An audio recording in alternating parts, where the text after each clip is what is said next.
आइए आपको उससे दिल चलता लाइव गोरखपुर, जहां संचारी रोग नियंत्रण एवं दस्तक अभियान का शुभारंभ किया जा रहा है।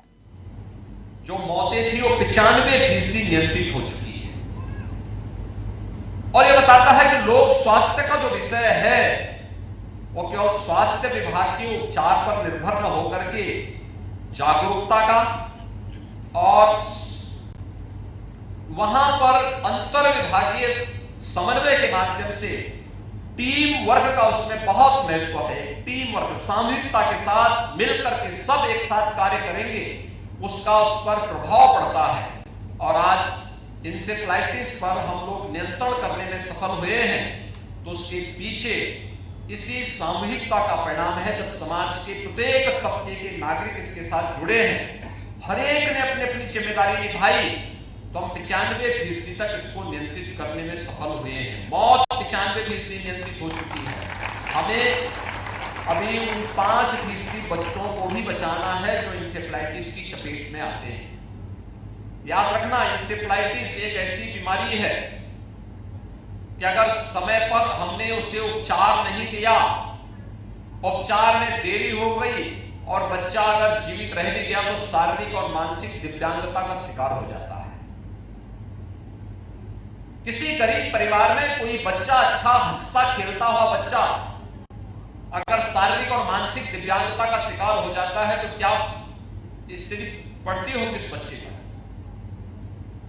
इसलिए यहां पर यद्यपि हम लोगों ने कंबाइंड रिहैबिलिटेशन सेंटर स्थापित किया है, ज्यादातर जनपदों में भी हम लोगों ने डीडीआरसी की स्थापना की है, लेकिन ये समाधान नहीं है। समय पे बच्चे को उपचार मिलना, पहले तो सावधानी हम इस बात की रखें, सफाई के माध्यम से, शुद्ध पेयजल के माध्यम से, जानकारी देकर के, वैक्सीनेशन जब चलता है उस समय वैक्सीन देने की व्यवस्था, ये तमाम कार्यक्रम आगे बढ़ाने के कार्यक्रम जो चलते हैं, इन सभी के माध्यम से जागरूकता का कार्यक्रम करके पहले तो बीमारी से बचाओ। अगर आई गई बीमारी तो बीमारी आते ही बिना किसी लापरवाही के तत्काल उपचार शुरू करना। उपचार झोला छाप डॉक्टर के पास जाकर के नहीं, विशेषज्ञ चिकित्सक के पास जाकर के, सरकारी हॉस्पिटल में जाकर के, और बिना किसी हीला हवाली के उपचार शुरू करना। समय पे उपचार हो जाएगा, बच्चा ठीक हो जाएगा, फिर से हंसता खेलता आपके सामने दिखाई देगा। लेकिन अगर थोड़ी लेट कर ली तो दिक्कत हो सकती है। और इसलिए 5% जो बच्चे अभी भी दिमागी बुखार की चपेट में आते हैं, चाहे वह जापानी इंसेफ्लाइटिस हो या एक्यूट इंसेफ्लाइटिस हो, उन 5% बच्चों को भी पूरी तरह दिमागी बुखार से मुक्त करने और दिमागी बुखार की हमेशा के उन्मूलन की दिशा में अब नए कदम को आगे बढ़ाने के लिए ही यह विशेष संचारी रोग नियंत्रण और दस्तक अभियान का शुभारंभ आज फिर से किया जा रहा है। उत्तर प्रदेश के अंदर जो हमारी अलग अलग क्षेत्र हैं, अलग अलग क्लाइमेटिक जोन भी हमारे पास है, उसमें अलग अलग क्षेत्र में अलग अलग प्रकार की बीमारी भी देखी जाती है। उस जगह दिमागी बुखार है, कुछ क्षेत्र ऐसे हैं जहां मलेरिया आदि पाया जाता है, कुछ क्षेत्र ऐसे हैं जो डेंगू की दृष्टि से अत्यंत संवेदनशील होते हैं, कुछ क्षेत्र ऐसे हैं जो चिकनगुनिया के लिए संवेदनशील होते हैं, कुछ क्षेत्र ऐसे होते हैं जो कालाजार के लिए संवेदनशील होते थे। धीरे धीरे करके इन पर नियंत्रण किया गया।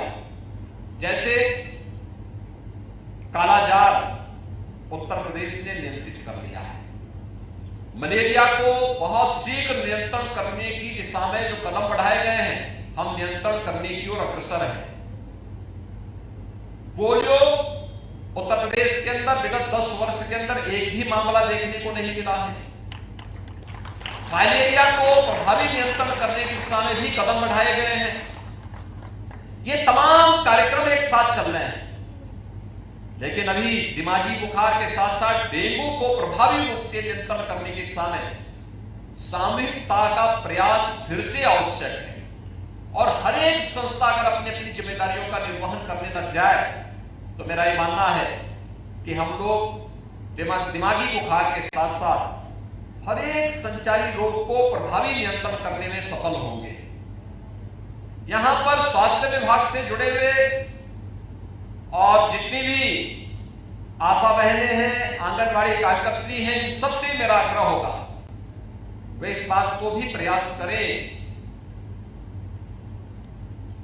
कि प्रधानमंत्री जी ने 2025 तक देश को टीबी से मुक्त करने के एक विशेष अभियान को आगे बढ़ाया। ट्यूबरक्लोसिस, इस पर प्रभावी नियंत्रण करने के लिए शासन स्तर पर फ्री में उपचार की सुविधा पहले से उपलब्ध है।